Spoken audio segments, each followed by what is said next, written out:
Hello friends, मैं आपका स्वागत करती हूँ आप ही के चैनल हॉरिफिक एंड प्योर पर।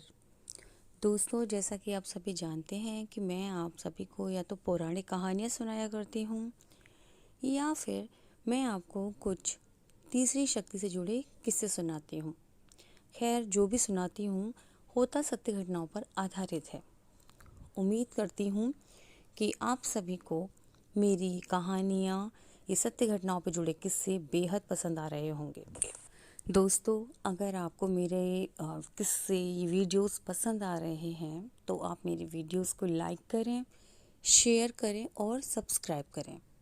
मुझे दोस्तों इस समय आप लोगों के सपोर्ट की बहुत बहुत बहुत ज़्यादा ज़रूरत है। मैं उम्मीद करती हूँ कि आप लोगों का प्यार मुझे मिलता रहेगा। तो दोस्तों, समय बर्बाद न करते हुए हम एक नई कहानी पर चलते हैं। एक नई सत्य घटना के किस्से पर चलते हैं। ये जो किस्सा आज मैं आप लोगों के साथ शेयर करने जा रही हूँ, ये मेरे रिलेशन से जुड़ा हुआ है, मतलब मेरे एक रिश्तेदार से जुड़ा हुआ है। उन्होंने नाम बताने की मनाही की है, इसलिए मैं उनका नाम नहीं बताऊंगी और उनसे अपना रिलेशन भी आपको नहीं बताना चाहती। उम्मीद करती हूँ कि आप सिर्फ कहानी सुनेंगे और उसे एंजॉय करेंगे। हुआ कुछ ये कि पहले उनकी फैमिली के बारे में आपको इंट्रोड्यूस करा दूँ मैं, क्योंकि जब तक आपको पूरी फैमिली के बारे में नहीं पता चलेगा तब तक आप कहानी एंजॉय नहीं कर पाएंगे। तो वो हो गई उनके हस्बैंड और उनके 3 लड़के। तो यही है 5 लोगों की उनकी छोटी सी फैमिली। तो उनका जो बड़ा वाला बेटा था, उसके साथ कुछ ऐसी पैरानॉर्मल एक्टिविटी हो जाती है। कहने को वो मेरे से बड़े हैं, हम उन्हें भैया बोलते हैं। तो उनके बारे में मैं आपको किस्सा बताती हूँ। अब तो उनकी शादी हो गई है, बच्चे भी बड़े हो गए हैं, इनफैक्ट बच्चे शादी लायक हो गए हैं उनके। ये जो किस्सा है ये उनकी शादी से पहले का है। ये तब की बात है जब उन्होंने नई नई इंडियन आर्मी ज्वाइन की थी। आपको अच्छे से पता है, जब इंडियन आर्मी ज्वाइन की जाती है तो लड़कों की ज़्यादा उम्र नहीं होती, और वो एज उस समय जो होती है ना, उस समय थोड़ा सा ध्यान देते हैं ये लोग। आर्मी के लोग तो आपको मालूम है, थोड़े हट्टे कट्टे होते हैं, थोड़े फुर्तीले होते हैं, जोशीले होते हैं। तो कुछ भैया वैसे ही थे। हुआ ये कि आपको पता होगा कि आर्मी के लोग ज़्यादातर तो सरहदों पे ही रहते हैं, लेकिन कुछ दिन के लिए वो छुट्टी लेकर अपने घर भी आते हैं। कई दिनों की छुट्टी लेकर आए थे वो भी। तो उस समय गांव में लड़ाई हो रही थी। लड़ाई हो रही थी मतलब 2 पक्षों के बीच में। आपने देखा होगा हमेशा लड़ाई झगड़े 2 लोगों के बीच में ही होते हैं। तो वो जब भैया बाहर निकल के जाते हैं, जब वो आवाज़ सुनते हैं कि 2 लोग लड़ रहे हैं, और ये लड़ाई छोटे मोटे रूप में नहीं थी। ये अच्छी खासी भयंकर लड़ाई होती है ना, एकदम ऊंचे लेवल वाली, वो हो रही थी। अगर बीच बचाव करने लोग नहीं आएंगे तो आप समझ सकते हैं कि कहानी कहीं भी जा सकती है। कुछ इस तरह की लड़ाई हो रही थी 2 पड़ोसियों के बीच में। भैया को देखा नहीं जाता तो भैया बोलते हैं उनसे, जो मेरे रिलेटिव हैं, कि मैं जा रहा हूँ मम्मी, देख कर आता हूँ क्या बात है। इनका तो सुलह करानी पड़ेगी, नहीं तो ये तो बात बढ़ती ही जा रही है और काफ़ी टाइम हो गया। तो जब वो बाहर निकल के देखते हैं तो देखते हैं वहाँ और भी बहुत सारे लोग हैं और सभी बीच बचाव कर रहे हैं, लेकिन वो मान नहीं रहे। भैया आकर भी उन लोगों को बहुत समझाते हैं, लेकिन भाई वो जो उस वक्त हालात जो थे ना, वो हालात ये थे कि वो किसी की सुनना नहीं चाह रहे थे। मतलब ये चल रहा था कि या तो मैं इसे मार दूंगा या ये मुझे मार देगा, मतलब मरने मारने वाली बात तक आ गई थी लड़ाई। बात होते होते होते भैया समझा ही रहे थे, लेकिन नहीं भाई, एक बंदा आया, एक पक्ष का एक बंदा आया और उसने दूसरे पक्ष के जो मेन आदमी था उसको गोली मार दी। गांव में आपको पता होगा, क्योंकि गांव का ही है ये किस्सा, गांव को आपको पता होगा कि ये बहुत जल्दी ये सब चीज़ें हो जाती हैं। ऐसा नहीं कि शहरों में नहीं होती, लेकिन गांव में भी ये चीज़ें बहुत होती हैं।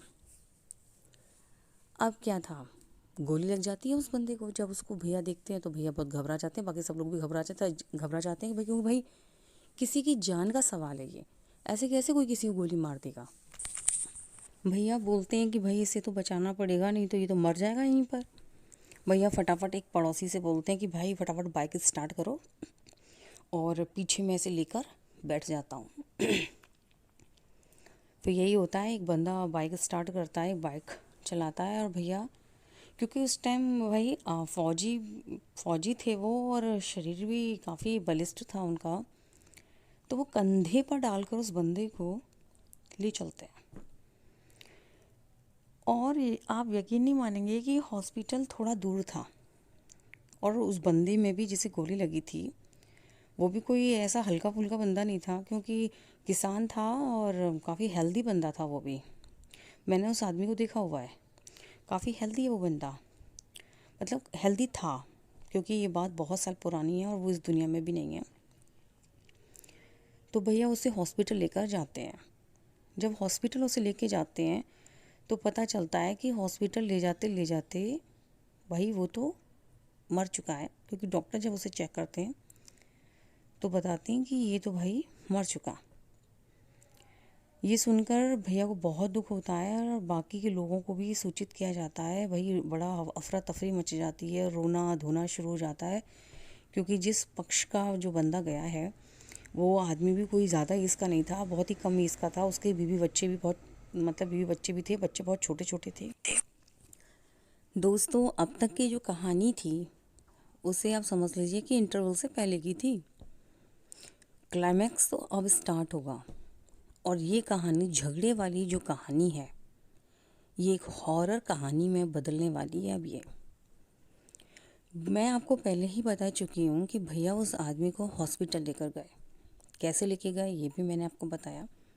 उस बंदे को अपने कंधे पर डालकर लेकर गए, मतलब उसका काफ़ी हिस्सा, भैया की गर्दन और पीछे वाले कंधा, कंधे के भी पीछे, क्योंकि लंबा चौड़ा आदमी था, बाइक पे कैसे उसको मैनेज करना था, और कई किलोमीटर लेकर गए। काफ़ी वजनी था वो आदमी, क्योंकि वो भी हेल्दी था। तो भैया बता रहे थे कि हाँ काफ़ी प्रॉब्लम हुई, लेकिन भाई फौजी आदमी की तो आपको मालूम है कि अलग ही जलवे होते हैं उसके। वो कहाँ डरते हैं समस्याओं से, वो कहाँ सरहद पे लड़ने वाले लोग। तो उसको लेके गए, पर कहानी अब शुरू होती है। उस बंदे की घर पहुंची डेड बॉडी, जो भी क्रियाकर्म होते हैं वो हुआ, उसका अंतिम संस्कार वगैरह जो भी होती हैं चीज़ें उसी दिन हुई। उसी दिन उसके सारे काम हो गए आदमी के। उसी दिन की रात की घटना मैं आपको बताती हूँ। भैया अपने कमरे में सो रहे थे, करीबन 1:30 बजे के आसपास का टाइम होगा। भैया को ऐसा लगता है कि उनकी छाती पर ना कोई वजन रखा हुआ है। उन्होंने महसूस किया कि छाती का वजन धीरे धीरे धीरे छाती और कंधे के बीच में, मतलब कहते हैं ना एकदम छाती पर भी वजन था, और सिर्फ छाती पे ही नहीं था, छाती से लेकर कंधे तक का वजन। उन्हें बहुत तगड़ा वाला वजन महसूस होने लगता है। और जब आदमी सो रहा होता है ना तो उसे, आपको मालूम है कि एकदम तो आँख खुलती नहीं है, लेकिन जब वजन बढ़ गया तो एकदम से उनकी आँख भी खुली, और घबराहट बेचैनी भी उन्होंने मतलब महसूस हुई। जैसे ही उन्होंने आँख खोली, वो क्या देखते हैं कि उनके आँखों के सामने उनके ऊपर वही आदमी चढ़ा हुआ है, जिसे सुबह वो अपने साथ हॉस्पिटल लेकर गए। आप यकीन नहीं मानेंगे क्या सिचुएशन रही होगी उनकी। उनकी हालत ख़राब हो गई, वो पसीने पसीने हो गए। उन्होंने उस आदमी को हटाने की कोशिश की, क्योंकि उस वक्त तो वो इतना डर गए कि उन्हें तो कुछ समझ में नहीं आया, और नॉर्मल आदमी क्या करेगा, उसे हटाएगा ही। चाहे हम सब कुछ जानते हों, चाहे हमें पूरी कहानी पता हो, वो अच्छे से जानते थे कि ये आदमी अभी, इसको ये चिता जली है, ये मर चुका है, और ये मेरे ऊपर बैठा है, तो ये क्या होगा। भाई डरे वो इसी वजह से थे। लेकिन वही मानव का जो, इंसान का जो फितरत है वही हटाने की, वो उसे हटाने की कोशिश करते हैं, लेकिन कुछ नहीं, वो तो आर पार हाथ, कुछ भी नहीं जी। और वो महसूस करते हैं कि वो उनकी छाती और कंधे के साथ साथ वो अपने दोनों हाथों से भैया की गर्दन दबाने की कोशिश कर रहा है। इतनी देर में उन्होंने चीखने की भी कोशिश की कि घर वालों को आवाज़ दे के बुलाऊं, लेकिन वो ये महसूस करते हैं कि उनकी आवाज़ ही नहीं निकल रही। पता नहीं आवाज़ क्यों नहीं निकली, क्या रीज़न था, वो डर गए, घबरा गए, क्या सिचुएशन हुई, कुछ नहीं पता। वो खुद भी कहते हैं कि मुझे नहीं पता बेटा कि उस वक्त क्या हुआ। वो बोलते हैं मुझे इतना पता है कि भाई मेरी आवाज़ नहीं निकली। कहते हैं ना कि जब कोई परेशानी आती है, मुसीबत आती है, तो इंसान को सबसे पहले फिर किसी की याद नहीं आती, भगवान की याद आती है। इधर वो आदमी गला दबाए जा रहा, गला जब दबाया जाता है तो आप समझ सकते हैं कितनी घबराहट होती है। और आप इंसान से तो लड़ सकते हैं, लेकिन हवा से आप नहीं लड़ सकते। क्योंकि भैया ये बता रहे थे कि जब मैं उसे पकड़ने की कोशिश कर रहा था तो मेरे हाथ आर पार जा रहे थे उससे।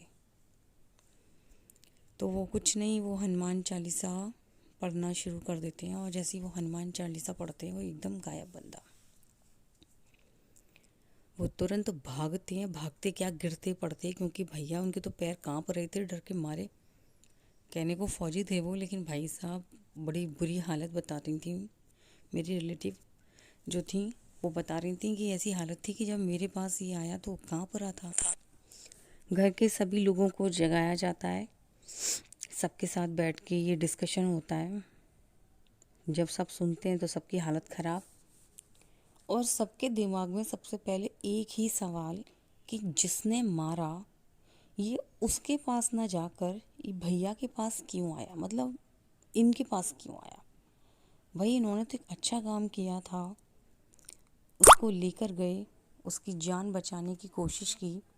ये कोई छोटी बात नहीं होती, ये बहुत बड़ी बात होती है कि इंसान आपकी मदद कर रहा है। और उस वक्त जब गोली लगी थी तो ऐसा नहीं कि गोली लगती तुरंत ये मर गया, नहीं।